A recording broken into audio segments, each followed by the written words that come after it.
You make Daddy a sandwich. I love League of Legends. No, but seriously. League of Legends is like my sister. I would kill her but also die for her. For those of you lucky enough to not know how it works, let me break it down for you.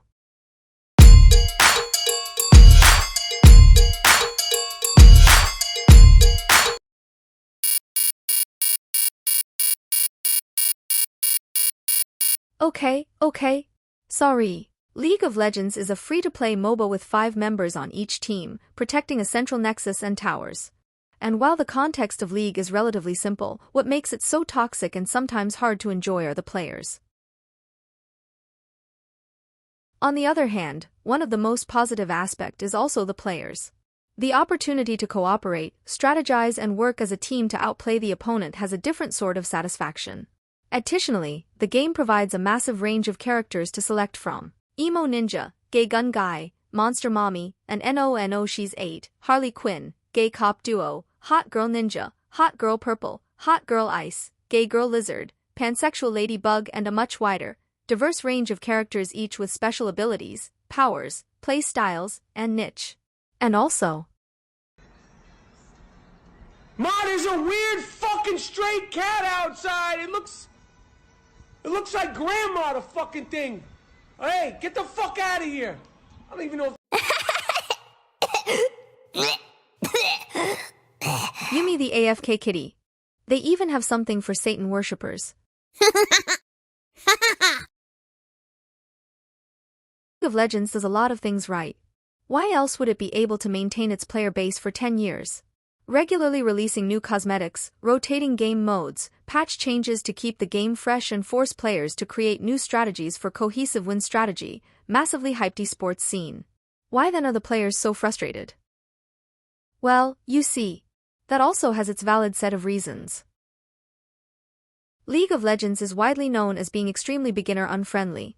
CS, AP, AD, Rotate, Prio, ADC, Rift, Baron, True Damage everything is extremely overwhelming for a new player. Personally, I was introduced to the game back in 2020 by a friend. I hate you, David. No!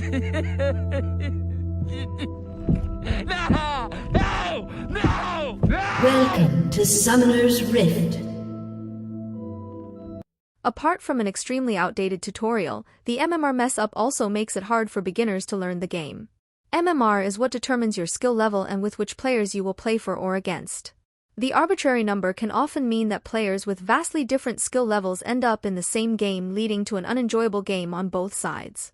Additionally, as newer champs are released, the game becomes fast-paced and the players have to learn and remember fast in order to play optimally. This is inherently fun for a competitive, dedicated gamer, but for casual ones. Back when I started, I picked up Illa OE. What does it tell you about my feelings about tentacles? Nothing. I just thought her abilities were cool. 1 passive, 3 basic, and 1 ultimate. All of which have an optimal combo to work for maximum utility or damage. While the experimentation with different champions and playstyles is what makes the game so interesting, the players do not forgive. Making a mistake or trying to learn a new champion is punished heavily. I only started having fun when I picked up Zoe, with her super unique playstyle. Now that was more sparkles. Another problem in League is the lack of agency that several players feel.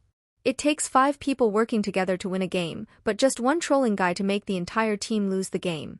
Some champions also feel too oppressive much more than others. But this is pretty much an issue that really might not ever be solved. With the infinite champion, items RNG possibilities, the game will almost never feel fair to the millions of people playing it. The issue of smurf ING or players with a higher skill level and playing at a higher rank and using an alternate account to play against lower ranks is highly prevalent. As someone that has gone against diamond players in my gold peak, I can tell you it really does not feel good. Another issue exists of bot accounts, basically AI players leveling up an account to the lowest level required to play ranked games, which means that one of your teammates is essentially an AI and functions in a fixed pattern with zero game sense, making the game a 4v5. The account is then sold to a higher-ranked player who might want to smurf in lower ranks to restart their climb or maybe just feel better about themselves. When a game has as much of a massive player base as League does, it's never going to be easy to maintain game state. Moreover, there's not much that can be done to cure the toxicity in-game. Where the best way to maintain your sanity really is to mute game chat. All in all, League is a lot of good things, marred by some bad ones. But the bad things will always be very effective in creating frustration. As someone said, winning in League doesn't feel as good as bad it feels to lose a game. And the skewed ratio is pretty much what lowers player satisfaction. Frequent bugs and what the community touts as spaghetti code is also a major deterrent to gameplay experience. The game client is not exactly seamless, to be very nice to it. Small bugs in game are also a very common thing. But then again, such is to be expected on such a massive game. But players also get rightly annoyed at the fact that certain bugs are not looked into timely and instead cosmetics and pretty little things are focused on more. Gameplay and game experience should be the forefront of priority, and it's possibly not. For a higher rank player who is spending hours of their time, this is seriously concerning. Players have to make the individual choice of whether the tiny hit of dopamine on winning an outplay is worth the hours of insurmountable anger and frustration towards random internet strangers. I may have never believed in love at first sight, but League for sure made me believe hate at first sight is a thing. If you watched up till now, thanks so much for it. I am an amateur gamer who loves games, but games don't love me. Hope to see you next time with a new game rant. Bye way.